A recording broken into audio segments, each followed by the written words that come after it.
नमस्कार दोस्तों non SEZ units में यदि कोई सप्लायर है, यदि कोई फैक्ट्री है और यदि वह एसईजेड यूनिट को सप्लाई करती है तो वह सप्लाई इंटर स्टेट सप्लाई मानी जाएगी या इंट्रा स्टेट सप्लाई।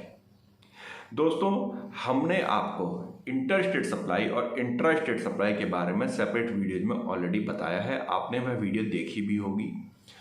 दोस्तों, आज जैसा कि हमने बताया कि इसमें हम बात करने जा रहे हैं कि जब हम एसईजेड यूनिट से नॉन एसईजेड को सप्लाई करते हैं या नॉन एसईजेड यूनिट से एसईजेड यूनिट को सप्लाई करते हैं तो वह सप्लाई इंटर स्टेट सप्लाई में काउंट होगी या इंट्रा स्टेट में। तो दोस्तों, जीएसटी लॉ के अकॉर्डिंग यदि आप एक स्टेट से किसी दूसरे स्टेट को सप्लाई करते हो तो वह इंटर स्टेट सप्लाई कहलाती है, और यदि आप विद इन द स्टेट अगर आप सप्लाई करते हो तो वह इंट्रा स्टेट सप्लाई कहलाती है। डिटेल में हमने इसकी वीडियोज बनाई हुई है। परंतु यदि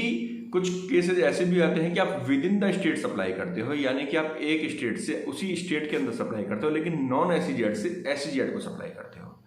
तो दोस्तों जब भी कोई सप्लाई नॉन एसईजेड से एसईजेड को होगी तो वह सप्लाई हमेशा इंटर स्टेट सप्लाई ही काउंट होगी। जी हाँ, चाहे वो with in the state he supply क्यों ना हो रही हो, यानी कि आपकी एक स्टेट से उसी स्टेट के किसी एसईजेड यूनिट को सप्लाई हो रही है, आपकी एक स्टेट की नॉन एसईजेड एरिया से उसी स्टेट के एसईजेड एरिया को यदि सप्लाई हो रही है, उस केस में भी आपकी वह सप्लाई इंट्रा स्टेट सप्लाई नहीं मानी जाएगी, वह सप्लाई इंटर स्टेट सप्लाई मानी जाएगी।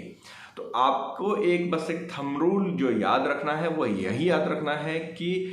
एसईजेड को जब भी सप्लाई होती है तो उसमें आपका स्टेट का एरिया काउंट नहीं होता है। आपको सिर्फ यह देखना है कि वो नॉन एसईजेड से एसईजेड में गई है या एसईजेड से नॉन एसईजेड में गई है, तो उस केस में आपको इंटर स्टेट मानना पड़ेगा। अब सपोज आपकी एसईजेड से एसईजेड में ही जाती है, यानी एसईजेड यूनिट से एसईजेड यूनिट हो जाती है, और यदि वो विद इन द स्टेट है तो वो इंटर स्टेट कहलाएगी। लेकिन हाँ, एसईजेड से किसी दूसरे स्टेट में अगर जा रही है तो वो बाय डिफॉल्ट वो इंटर स्टेट सप्लाई ही कहलाएगी, चाहे वो एसईजेड किसी दूसरे स्टेट के अंदर ही क्यों ना हो।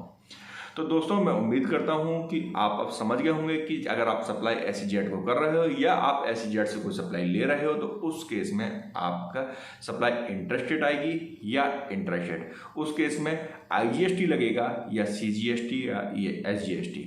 तो दोस्तों, आप हमारे चैनल को सब्सक्राइब जरूर कीजिए, क्योंकि यहाँ पर हम कोई कानून की भाषा नहीं बताते, हम आपको आपके सवालों का जवाब देते हैं। धन्यवाद।